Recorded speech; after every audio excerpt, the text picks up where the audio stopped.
Yes. Hi, this is Amy Zook from Legislative Council returning your call. Yeah. What is your name again? Zook. Zook? Zook, Z-O-O-K. Oh, okay. Thank you for calling back. I have a question that I think is very important. I want to know what the purpose of the legal language is. Of the legal languages? Yeah. What are you referring to? Like in what context? I'm sorry. Well, I'm not sure. Maybe you've never heard of it. What do you do? Are you part of the legislature of Colorado? No, I work for them. You work for them. I'm a staff person. Okay, are you a staff of Scott Gressler? No. Gessler? Well, that's the Secretary of State. Oh, sir. Oh, okay. Sorry. Yeah. So, yeah, you guys have a legal language. It's called Legalese. You've never heard of that? Well, that might be so. I'm not a lawyer. Okay. Maybe it's somebody down in the Office of Legal Services that you want to talk to because they draft the bills. Is that somebody that you want to talk to down there? That's possible, Amy. Do you have their number? Sure. It's 303. Okay, just 1 second, ma'am. Dang it. I'm always unprepared when it comes to this. I'm always hoping that when someone calls me back, they're the ones that... Okay, what is it? Hold on, I'm going to make sure I have the right number. That is...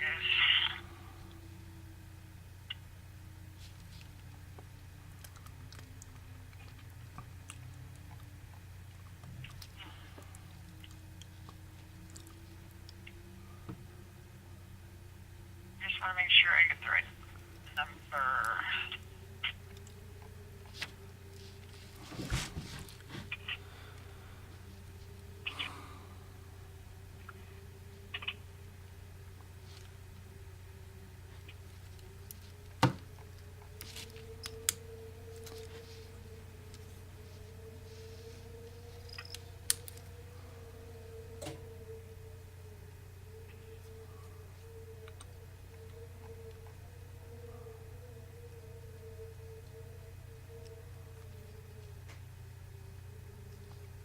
It's 303 Okay, just 1 second.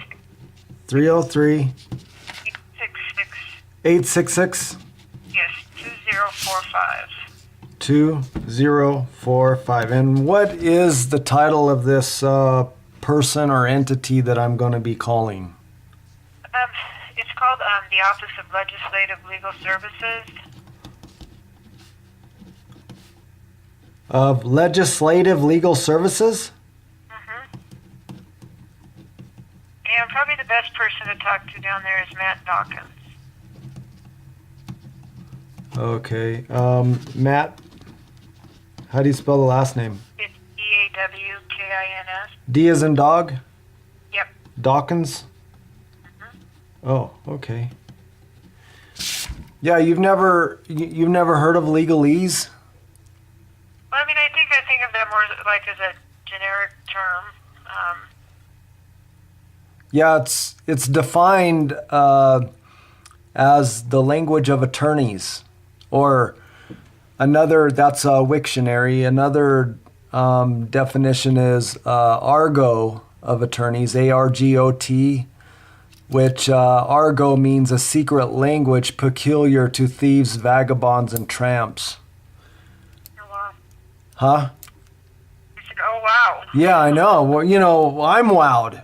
I mean, and trying to get to the heart of the understanding of this legal language has proved to be very difficult because what I believe is that this country is run by international bankers who are experts at this language.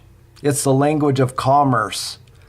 And we have been tricked. I mean, I'm talking about the entire country has been tricked in doing commerce through this legal language.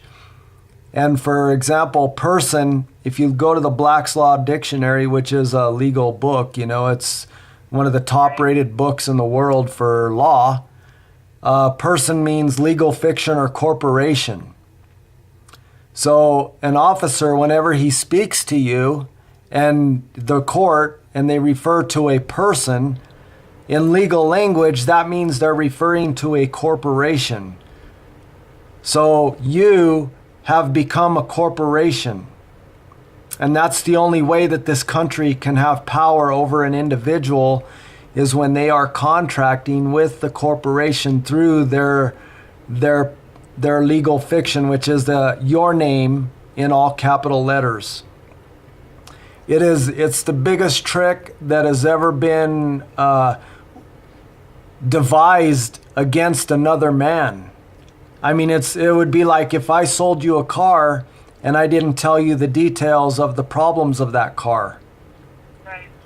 That's how they've done it. They've tricked us into signing our birth certificate. Because there's no law that says you have to fill out a birth certificate when your child is born. It simply says a certificate must be filed. It doesn't say you have to fill it out and then file it.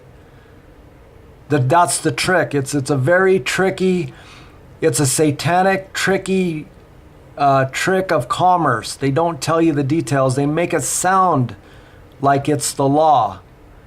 But I've talked to the Ron at Vital Statistics, and I asked him, I said, so is there a law that says you have to fill out the birth certificate? And he said, and he repeated it, a certificate of live birth for every certificate of birth for every live birth must be filed with the state register. And I go, okay.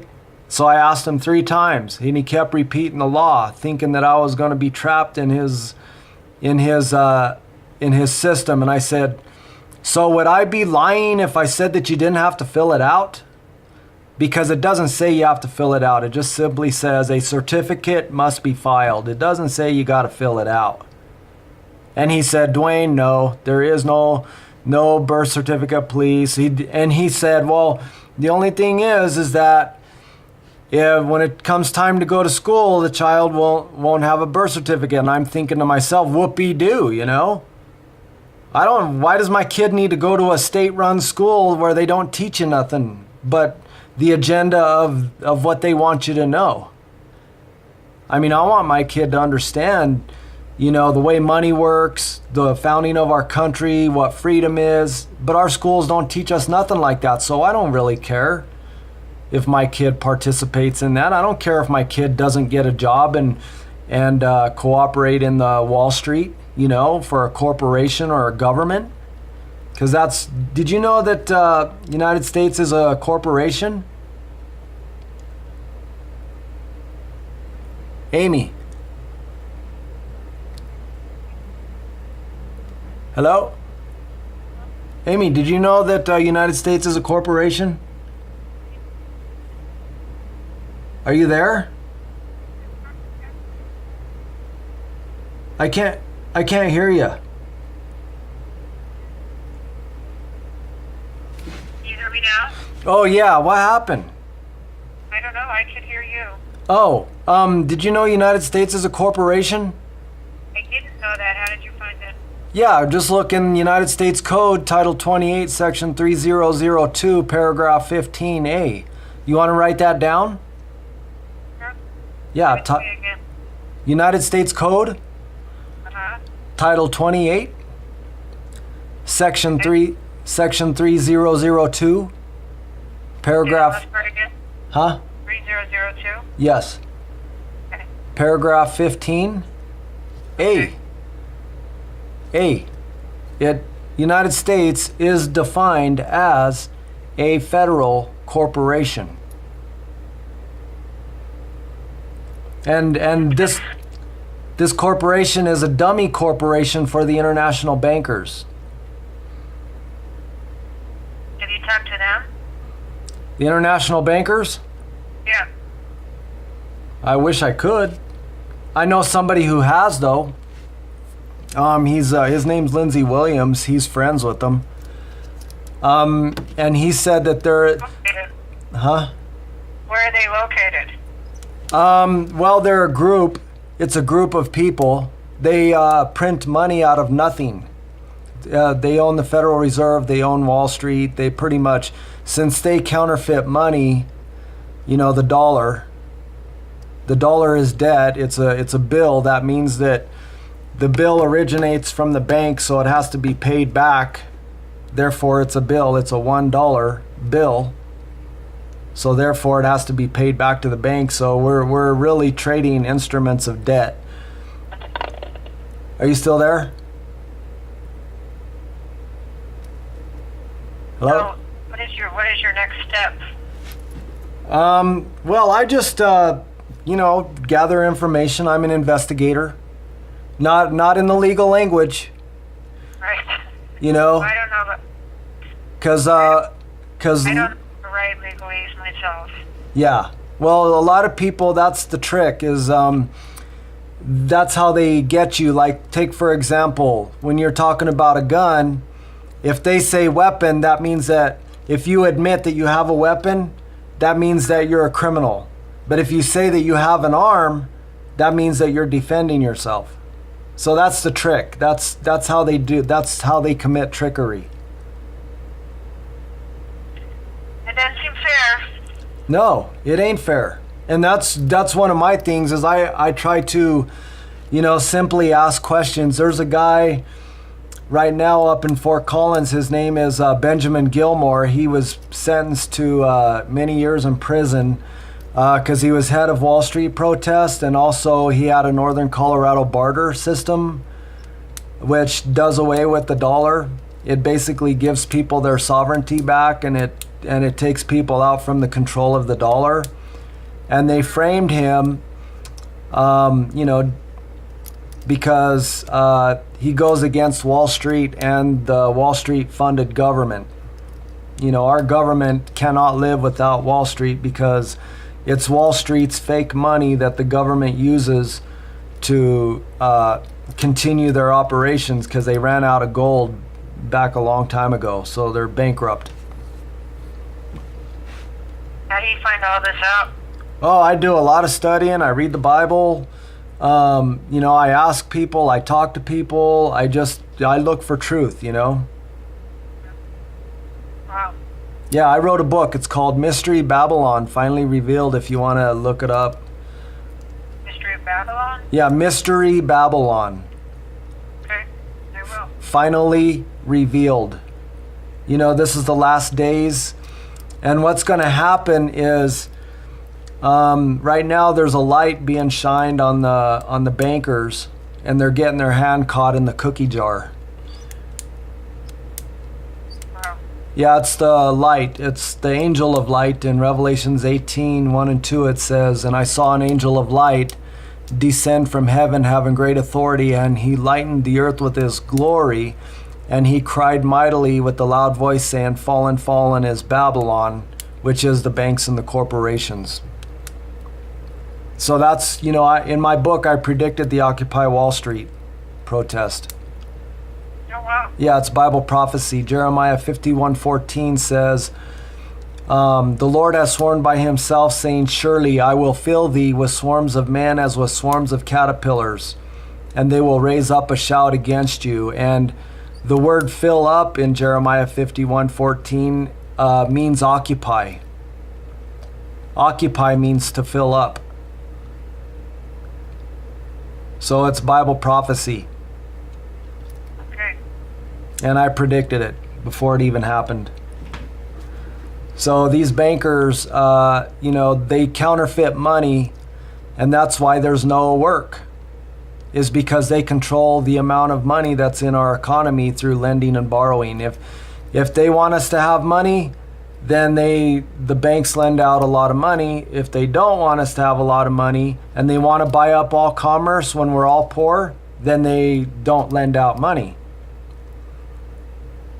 Because all of this money that we borrowed has interest that was tacked on that can never ever be paid back because it was never created. The dollar was borrowed and it was put into our economy, but there was an added interest that was not created that has to be paid back. And that's why our debt is so high, is because the interest will never, ever, ever, ever be paid back unless we pay back every single dollar that's in every American's pocket, and then we go off, quit using the dollar, and then we start back to a gold standard, and then we start working and paying off the interest. It's the only way the interest could ever be paid back. So that's why I have so much debt? Yeah, because the interest was never created. In other words, when you borrow money from the bank, that's how money comes into the economy. That's the only way money gets into the economy, is when we borrow it. But we have to pay back 1,100. So if we, you still, isn't that interesting? Yeah, very interesting. So if we borrow 1,000 and we owe 1,100, where is that other 100 going to come from? It's going to come from another guy who borrowed 1,000. So the banks keep lending money, the interest keeps rising, and the debt keeps rising. So it can never be paid off, ever, ever, never, ever, ever, ever, never. But see, the bankers benefit because they created it out of thin air. When you go borrow from a bank, you're going off of a gold standard. Say you borrow $100 from the bank, they're creating 9/10 of that $100. It's called money creation. It's called fractional reserve lending. Have you ever heard of any of this?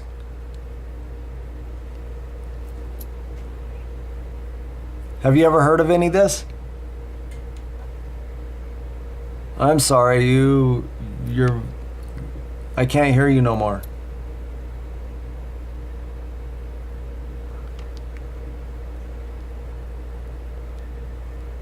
Hello?